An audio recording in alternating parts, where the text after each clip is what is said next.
Hey everyone, welcome to the episode 4 of the Rap Currents podcast. I'm Noah Agdis. I'm Nate Fisher. And we're just going to get right into it. So this is going to be our last podcast before we both go on our summer breaks. There's a good chance that we may do this in LA, but we don't know, just depending on material or recording availability and stuff like that. Today we're just going to do a basic rundown of the current events and some news items, and then just some albums and singles. There wasn't too much going on news event-wise, just because a lot of people, I can imagine, are in the studio getting ready for their summer releases. Yeah.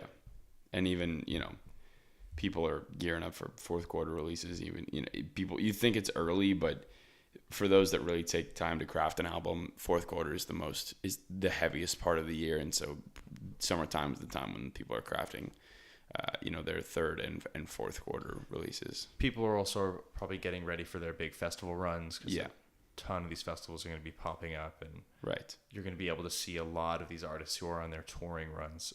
Almost guarantee if you're in a major city, just because they're stopping everywhere. Right. So people are busy getting through their schedules and doing all that. But we're just going to cover some of the upcoming releases, and then get into some of the albums we've been listening to, and give our opinions. So, IGOR, Tyler the Creator, May 17th. He kind of released something on Twitter, some snippets, and then, a little bit of text context with the album covers. There's 2 of them. We're both really excited about this album. Could potentially be the thing that I'm most excited for this year, unless Frank or Kanye decides to release something. Then Kendrick too. Yeah, I honestly don't think Kendrick will release anything this year. I don't either.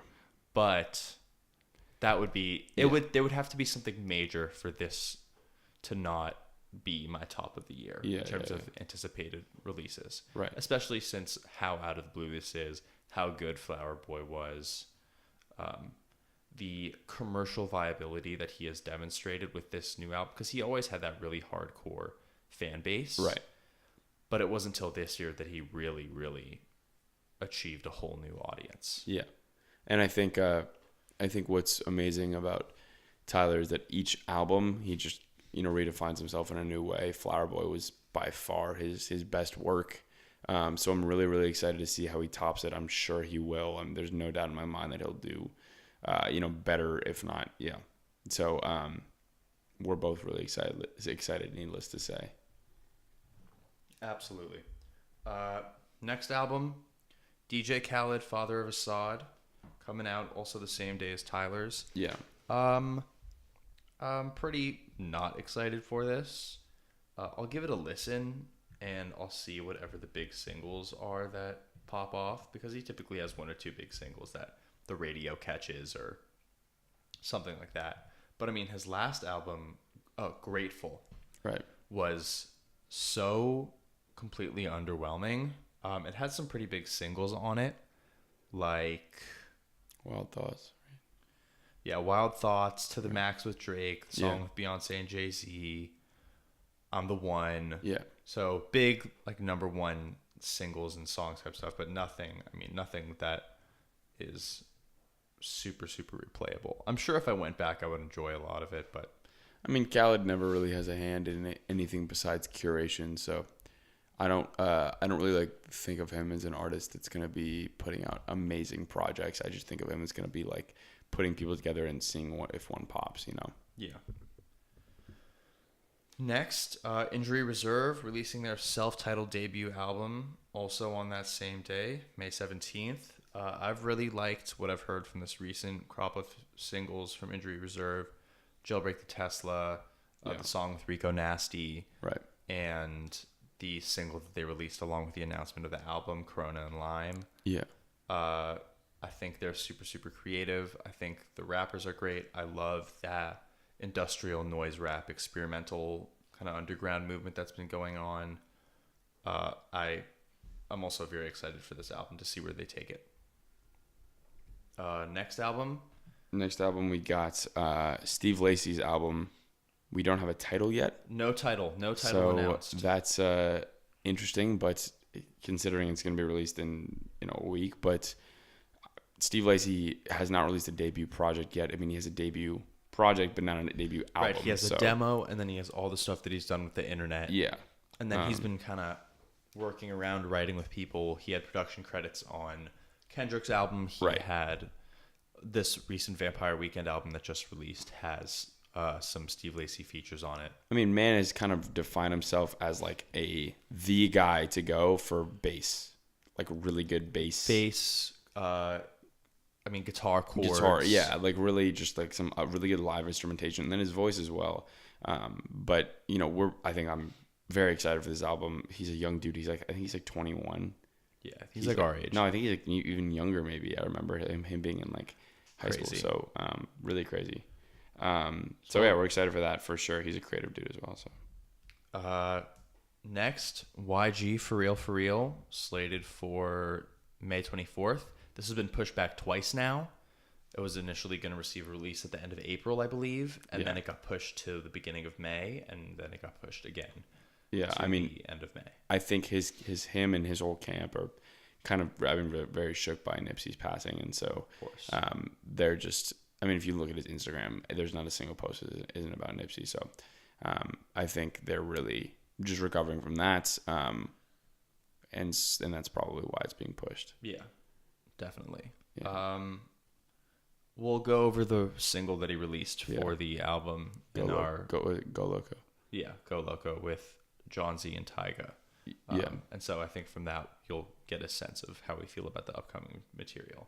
But yeah, that's coming around the corner. Flying Lotus, Flamagra. Yeah. Same day. Wow. We're also going to be talking about one of the singles that was released with Anderson .Paak called More. Flying Lotus hasn't released anything in a while, I believe. It's been since 2013. Damn. 2013, maybe even 2012. And this upcoming album has, I looked at the track listing, 27 songs. Wow. So we're getting a lot of material from him from everything over the past 6 years. Flying Lotus is weird. I mean, he's a weird dude.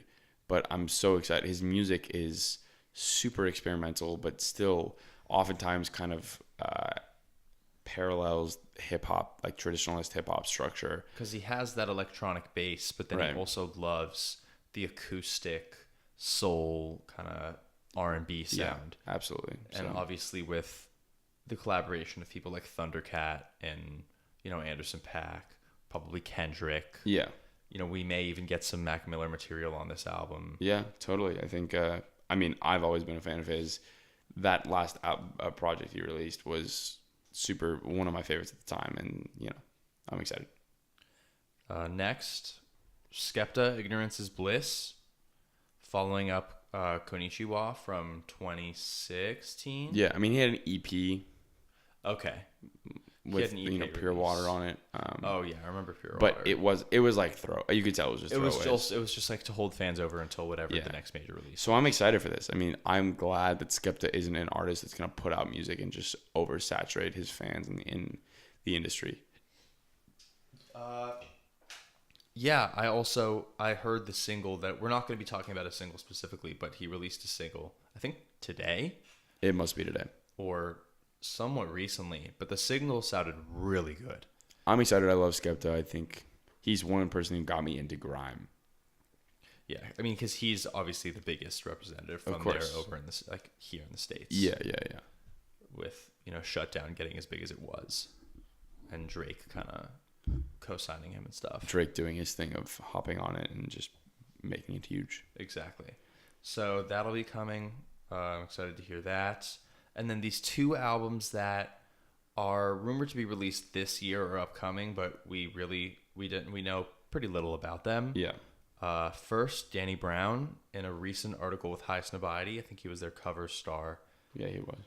Talked about why he'd been away for so long and, getting all his shit together and what this new album is going to be. And executive produced by Q-Tip with production from Paul White, who is one of his main guys who's been helping him since XXX. Got his teeth fixed, got his hair straightened out. He's looking good. He's looking healthy. He looks normal. He looks, which is weird to think about Danny his Brown. image, his old brand image, is tied up in his crazy And being super, super crazy. But I think Q-Tip is going to be such a cool collaborator. He's really going to hone in and make sure that Danny Brown is just like that. The raps are all there, the beats all hit hard. Yeah. He played some song in a club. I don't tend to listen to those things. Yeah, you can never really. Yeah, I don't want to really get it. But I'm sure it'll be great. So yeah, executive producing from Q-Tip, Danny Brown on the mic. I'm sure it's going to be amazing. And then, lastly, this was recent. Lil Wayne. Potential Lil Wayne release. Yeah. So he's going on tour with Blink-182, which is crazy. What a cool concept. I don't know how much never been a Blink-182 fan personally, but like it's an interesting pairing. Especially knowing Wayne's rock history and his love of that genre as well. Yeah.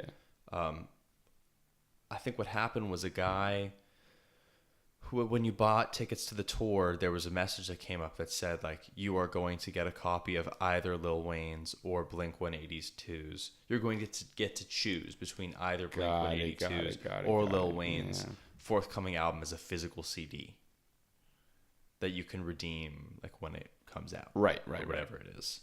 So it must have to come out before tour. So it has to come out before tour, which is at like the end of June is the start of their tour. Yeah. So it'll either come out, a couple days into their tour, because I know some artists will do that where they start touring and then an album will kind of drop while they're on the road. But we'll see. The Carter 5 was pretty good. Yeah. For Lil Wayne being how old he is, how much material he has under his belt. Yeah. It was solid. Definitely not amazing, but yeah. If you like Lil Wayne, you'd like the album. Right. So we're excited for that. I think both of us are speaking for. Yeah. But that's it for upcoming releases. Now we're just going to get into some of the news events. Cool. So none of these were particularly big or huge things. These are just kind of things that we picked up and updates. Noticed. Yeah. Things are always happening, obviously. So someone uploaded this voice memo of Kevin Abstract's to Reddit. That's the context that I know it within. I don't know if, because what he's saying in this voice memo is obviously his label would not want to hear. Right. But he basically expresses his discomfort releasing music under obligation to his current label deal, which is with RCA. And he feels like he says this himself, living in hell.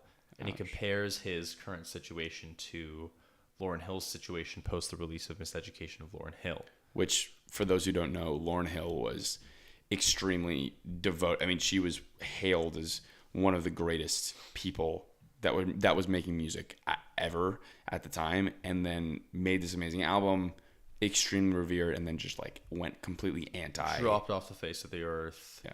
Just super against the music industry, didn't want to release anything. Right. And so Kevin isn't comparing himself in terms of like artistry. No. Artistry. He's saying that he felt like the Saturation series with Brockhampton was such a high watermark for him. Because the Saturation series is amazing. Yeah. Absolutely amazing. Hit after hit. And he feels like he had all this creative freedom because he wasn't bound to release any of it. If he didn't want to release something, he just wouldn't. And now that he's in this deal with RCA, he feels like all of this music that he's making is coming from a place of, or there's the potential for the music that he's going to be making to come from a place of obligation and forcing the music as opposed to it just coming naturally. Yeah. Which I don't know. I would have to understand his relationship with his label and what the inner workings are. Right.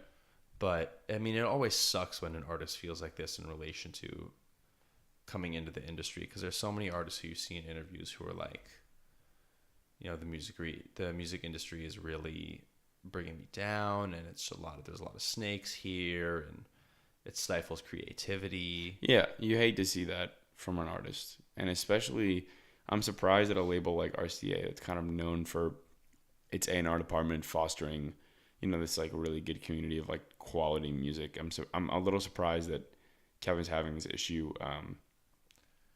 Yeah, especially since he was, I mean, when he announced that he was going to be signing with RCA, he was, in his announcement, he was just saying, don't worry, guys, you know, they're not really going to be super controlling. They're just going to help us with distribution and getting a foothold in the main market. Yeah, so it sucks that they're being controlling. But it sucks that, well, I mean, we obviously haven't heard anything from RCA. But it sucks that there's any negative energy between the labels. The label is supposed to be your friend, not your enemy. So exactly. Next, the Met Gala happened this past weekend on the 6th. There's nothing we really wanted to particularly mention about it, just that there were a lot of, you know, all these hip hop people have cross-cultural appeal in, you know, film, fashion, art otherwise. And I always think it's really cool to see how those individuals express themselves through those other mediums. Whether it be, you know, Dior reaching out to Travis Scott and them dressing him for the Met Gala.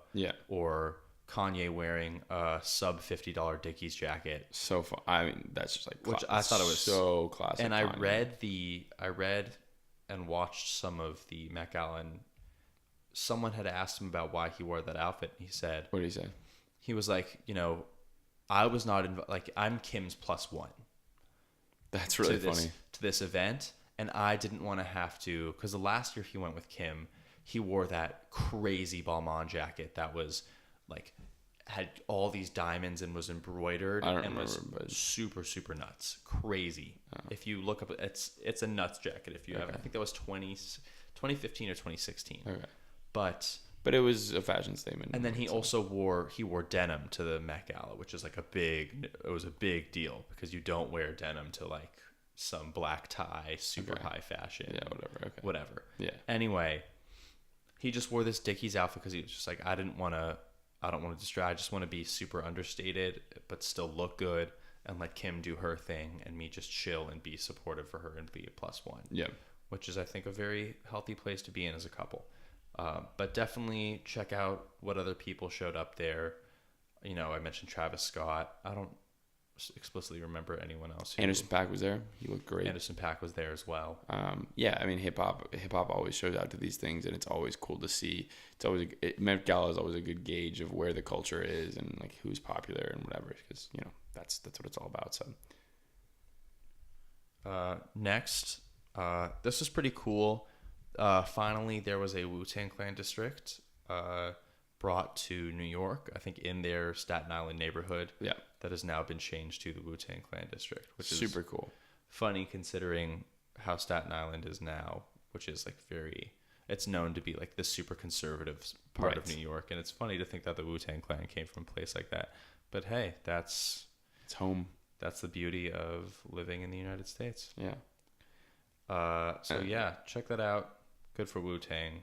Glad they got their name honored. And then finally, the Logic, who is gearing up for a release as well.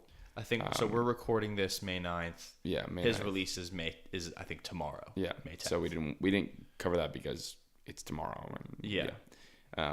But so he took to Twitter to express discontent on sample clearing and the tediousness of it, the hoops you have to jump through, and then also the stinginess of those who want who are allowing the sample to be cleared and want a lot of money and who own publishing and the way that publishing is transferred. I mean, it's certainly convoluted, but he really was expressing a lot of discontent about it. And it's a little unapproachable for people who aren't super aware of like how that stuff works in the music industry. Totally. But I think if you take your time and start to learn about something like this, what publishing is, how it is that, someone who doesn't, how the artist doesn't own the publishing of their own song, that can seem confusing to a lot of people who don't understand how the music industry works. Right. So all the links to everything that we're talking about are going to be in the description box. And the specific thing that we're referencing is a note that Logic screenshotted and then tweeted.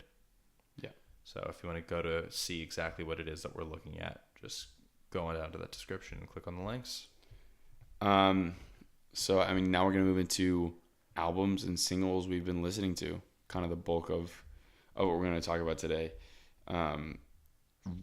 So to start off, just like we were talking about Kevin Extract, Arizona Baby just dropped 2 weeks ago. I want to say not last Friday, the Friday before. Yeah. So So let's just start out with the rollout that he did for the album. I thought was Very interesting. awesome. Yeah, very interesting. I thought it was a super great way to build excitement, give fans little taste of the album. Piece by piece rollout, right? It was like three songs and then 3 songs and then the rest of the album. Yeah, which I think and was all another... separate covers, all separate releases. Yeah. So I think it's a really good way to tease out material, not to mention in terms of streaming, making some... I don't know how its streaming works in terms of if it all goes to the full album streaming, but the way that it was released made me seem like it was an EP and then another EP and then... I thought it was that too, but then it just... Yeah, I mean, it was interesting. I don't know if it worked necessarily, but it was certainly intriguing. Yeah. Captivating. He also didn't release... He didn't release on Friday. He released on Thursday. Right.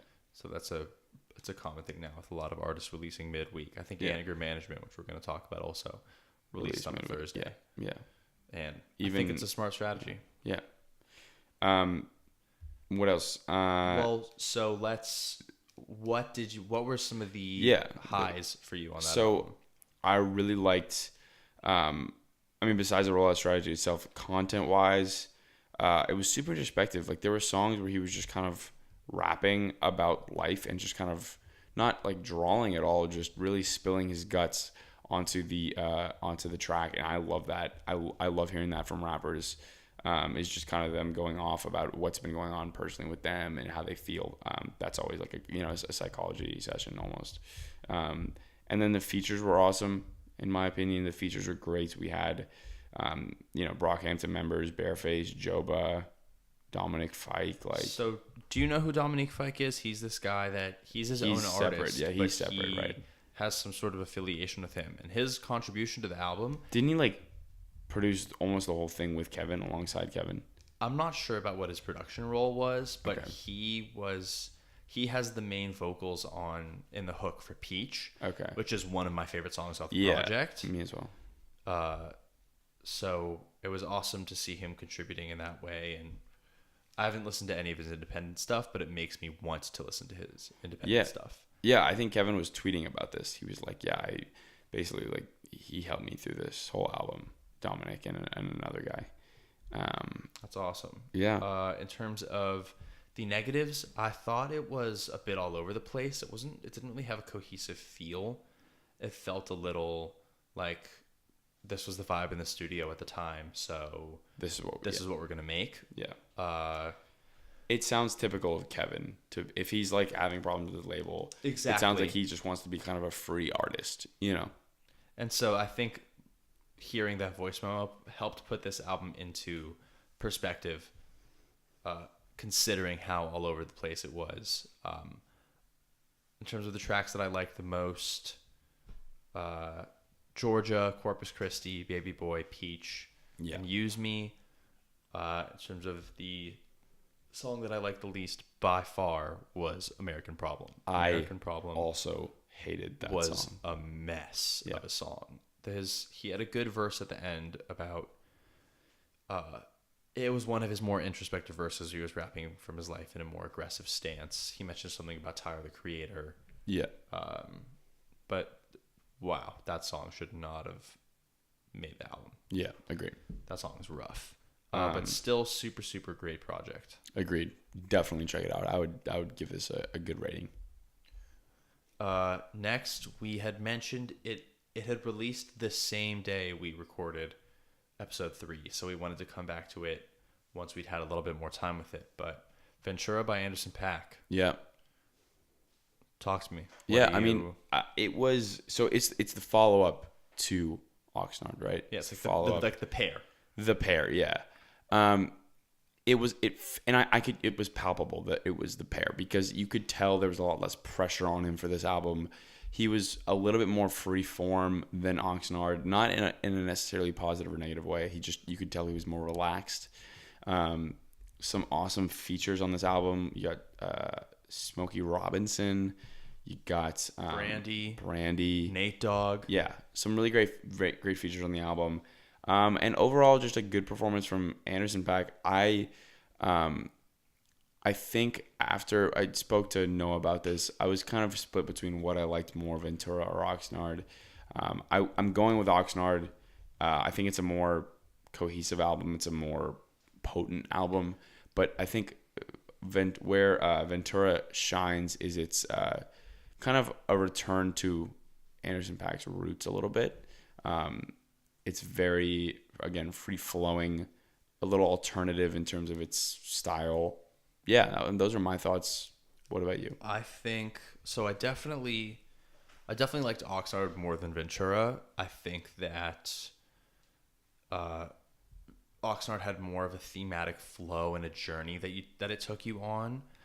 Ventura definitely also has a story arc and a path that it leads you through, But it's less but notable. it's less notable, and it's more meant to just be really soulful R&B inspired. I think acoustic cuts. I also think that the albums, a lot of the instrumentation, it didn't feel varied enough. And when he did try to take a risk on one of the songs, which is it's the Pharrell produced song, I think it's the second to last song on the album, Twilight. Yeah. I thought was awful. I thought that instrumental was so stiff. I thought it was such it sounded. I could tell that Pharrell had produced it. It was Twilight. Yeah, so I could tell that Pharrell had produced it right when it came on, and I was like, oh, Pharrell, why did you give him this beat? Like, you could do this You could do so much better. Yeah. So still really, really great album. In terms of my highlights, I love the song of Smokey Robinson. I love King James. That was the single. I love King James. I love the Andre, the first one, Come Home. The Andre, one, yeah. Hearing Andre spit a verse like that makes me so frustrated because he could just do an whole album. He probably has so much material that is just stashed in 30 hard drives in some mansion that he lives in. I gotta say, I think Andre is the type of person to just release that one day. I think he's the type of dude to just be like, you know what? I'm 60, 70 years old. Just release it all. Just all of it. And so, but yeah, awesome contributions. And overall, really solid effort. Overall, really solid effort. I'm not going to analyze this too much because Anderson .Paak is an artist that doesn't really have to prove himself. But I really enjoyed it, yeah. This was his last release using the Ocean names. He said he talked about that in an interview with Zane Lowe. Yeah, where he said it's going to be, it was Ventura. No, it was Malibu. Then Venice, then Malibu, then Oxnard, then Ventura. And that's it. And so that's it for the beaches. For cool. him. All right. Next. Yeah. So Crash Talk, Schoolboy Q. Schoolboy Q. I think this album was delayed too, pushed back by Mac Miller's passing. Q and him were best friends, so that was tough for him, I'm sure. I think Q definitely went a different direction on this one. It was not boom bappy like Blank Face or gangster rap like Oxy was. It was different. I mean, it had elements of those, of course, but it really was infused with kind of the modern becomings pop trap, pop trap, yeah. So I felt, and I spent a lot of time listening to it in the days that it released because I really wanted to get a solid feeling of where this was in his catalog trajectory. Yeah, and I thought at its best, it was this super minimalistic and to the point representation of everything that he's ever released that is as good as his best work from previous projects. I point to songs like Gang Gang, Tales, Num Num Juice I thought was amazing. Num Juice was awesome. Dangerous was cool. I liked Cool. I wouldn't put it as good as Gang Gang and Tales, but it was still a highlight. And Crash and Water. But Water was a complete, I'd never heard him do that type of sound before. Yeah. Agreed with you on that one. I think I wish that the album didn't have its shitty tracks. Yeah, because the shitty tracks make it so shitty. But the good tracks are really good, and I think if the good tracks were kind of supported by some other tracks that were kind of in the same vein, like it would be more cohesive, and it would also just be a better project overall. Because it felt so all over the place with these tracks that felt so clearly put in there just to appease some pop rap audience. Namely, I mean, we've talked about how much we both hate Chopsticks, so we don't really need to go on about that. Drunk was lazy. Yeah, I ain't even drunk. I thought the hook was lazy. I liked the piano in the background. I really like the beat and like the flow of the song. And Black does a great job, I think. But Schoolboy's delivery was pretty sluggish, and it made it feel like a chore to get through the song, which I think is common throughout all of these songs that are, not so good on this project. Like, what was the chorus of Lies again? Super cheesy. I don't even remember. It was Tyler Dolla $ign. He said, "You ain't got no leverage." Oh, you ain't got no leverage. Yeah, super catchy, just not good. Ugh, just so replaceable. It's not what Schoolboy. It's not, and I think really what it comes from is the label. I hate to like blame labels today, but the labels are really pushing artists to do things that are going to be out of the comfort zone, which is fine. But when it's like shitty singles and try to get on the radio, that's different. But there's a difference between pushing someone out of their comfort zone and pushing them in a positive direction, like to not just to experimentation, but pushing them further into a place where they could really actualize and affirm themselves in their songs, where that you can really tell that they're satisfied with the stuff that they're putting out. Yeah. And they feel recognized and in their element.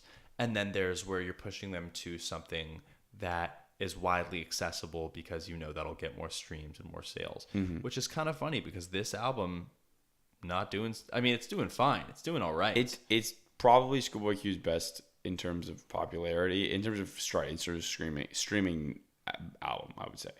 It went number 3, but only because it's behind like Taylor Swift and someone else.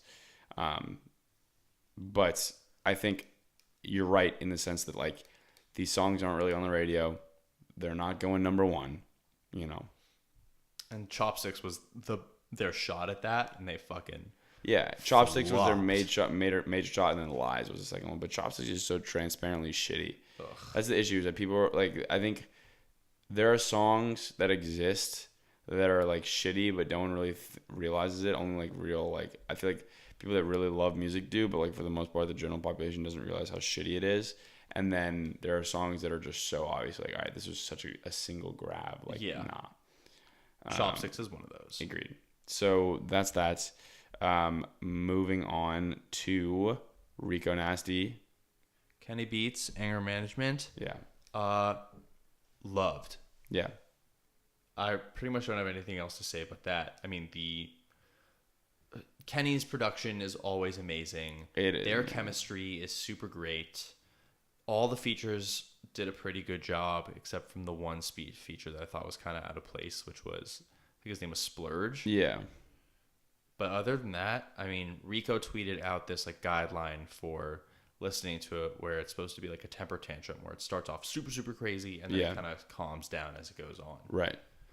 I think that she continues to individuate herself and continue her sound amongst those SoundCloud rappers who their sound is kind of slowly going away. I don't really hear SoundCloud rappers. Well, in terms of the SoundCloud rap of like Lil Pump and XXX, where it's these super, super aggressive people over these really overblown beats. Right. That movement is kind of chilling out a little bit. Absolutely. It's just that it came with such a crazy wave and buzz that now it's just settled in a bit. I'm not sure what to think, because Ski Mask and Pump and Smoke Perp and all these guys are still releasing. Yeah. But maybe it just, we're a little used to it now. But Rico continues to shine in that same wave of super aggressive rappers going over really, really overblown hard beats. Absolutely. It's my favorite project that I've heard from her thus far. Agreed. Yeah. I mean, I'm echoing all of your sentiments. I think it was an awesome project. I think their chemistry is like what makes it so amazing. The one thing I hated was the cover art, but that has nothing to do with the actual. Oh, you didn't like the cover I art? thought it was so cheesy and like stupid. I thought it was kind of cool. It was like it looked like it had been like water drawn by like someone. Yeah, it did look like there could be a little bit more production value in it. The reason I didn't like it is because it was ambiguous whether or not it was like it was supposed to be funny or real. I think it was just. I think it could be a little bit of both. I don't know. I think I disagree with you on this album cover thing. Right. I really like the album cover because it's it's her. The whole thing, it's her screaming, but it's like in her head, and so it's supposed to be an expression of what it is that she's feeling. Very literal, like artistic. Yeah, I just think I didn't like the artistry in it. Like I like the concept, but not the artist. Right. The taste itself was a little off for you. Yeah. I liked how on the second half it was a bit more introspective and calmed down. I think with a lot of her previous introspective material, she missed the mark a bit, and with this, she did not overstay her welcome. Yeah. My only downside on the album as a whole was that it was really short. It was 20 minutes, 9 tracks, but I liked pretty much everything. I wish there were maybe 2 or 3 more tracks on it. Yeah. But I think this is another one of those things where it's something to hold us over until she releases her debut album, like real debut album. Yeah. So we're excited either way. Yeah. So give that a listen. This released yesterday, so we haven't had that much time to listen to it. But Young Nudy and Pierre Bourne, Slim Yer, just released. What are your thoughts? I liked it. I liked it more than I expected I would. Nudy is very much from Atlanta. He very much is part of this kind of new wave of Atlanta rappers.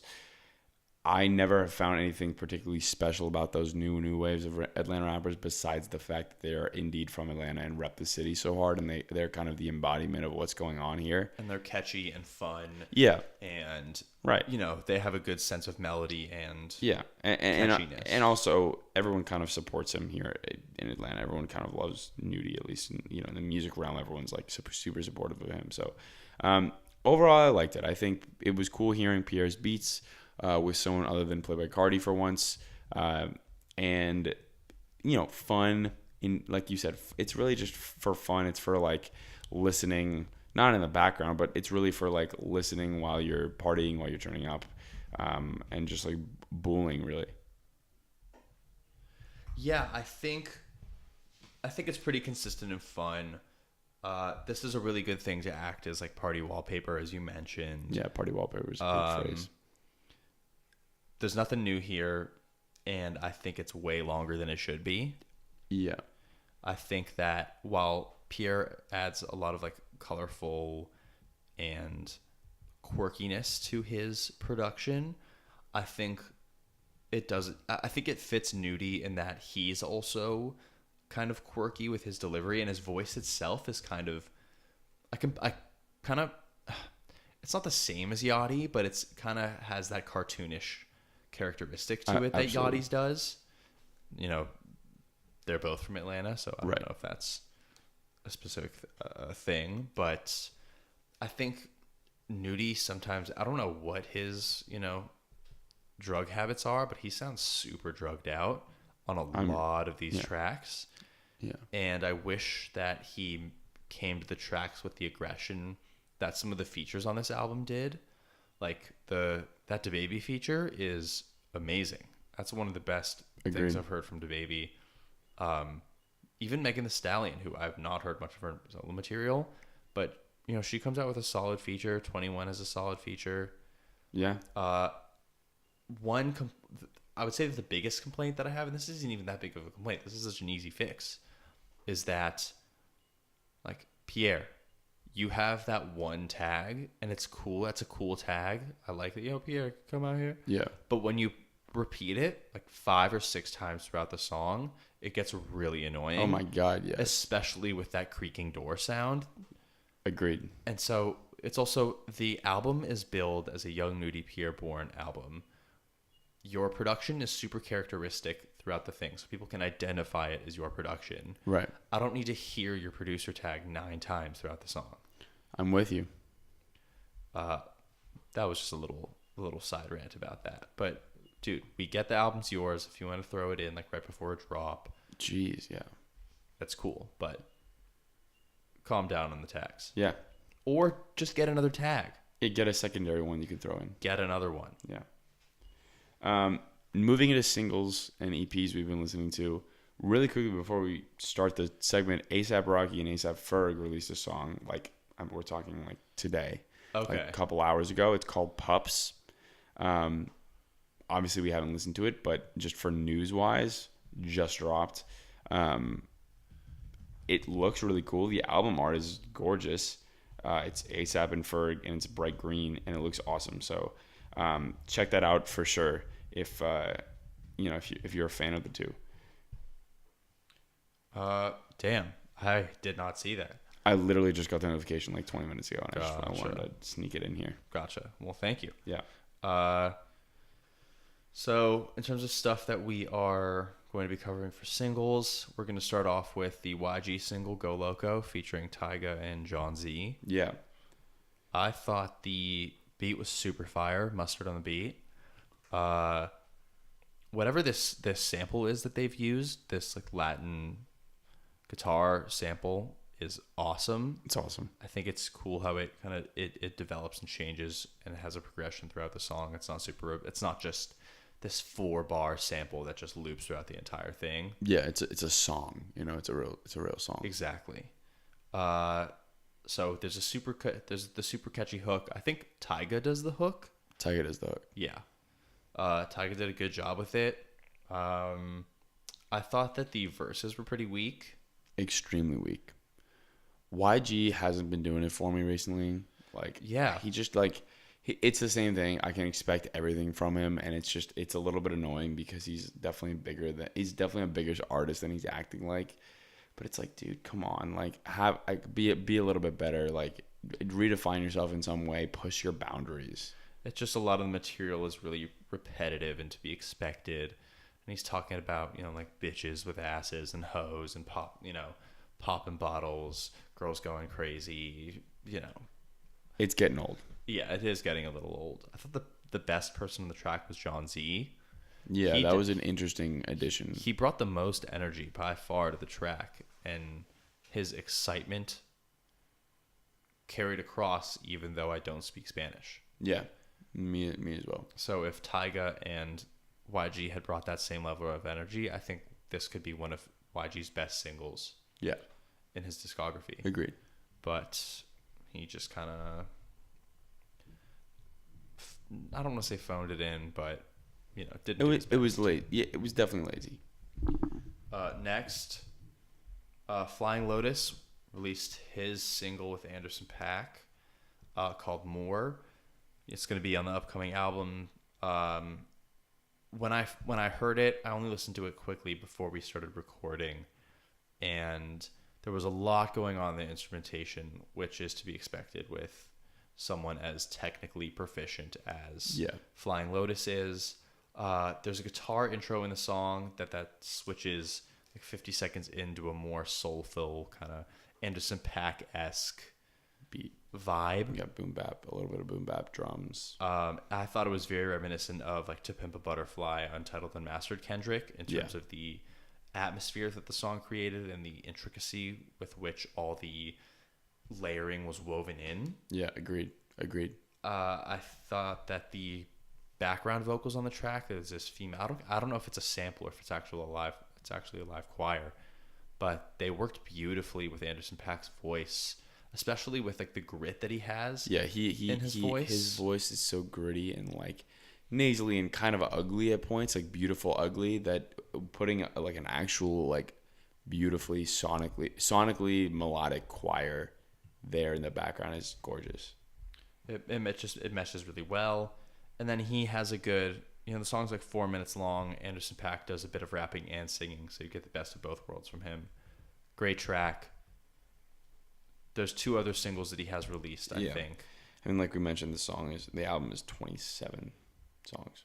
So you're getting a lot of Flying Lotus. Yeah. Which to a certain extent makes up for the 6 years that he's been. Right. Last 2 tracks that we're getting in, the second to last one, Denzel Curry, Ricky. Another pretty standard release for Denzel. For Denzel. Great though. Like his standard at this point is pretty high, so I'm like happy with it, you know. Yeah, I mean I'm not complaining here. It's continuing on the same production trend of Taboo. It's very maximalist, and there's a lot of up-tempo drums and trap-style stuff. He, in the song, raps about his dad. I think Ricky, that's his dad's name. Right. I really enjoyed it. This will be good for when I'm working out. Yeah.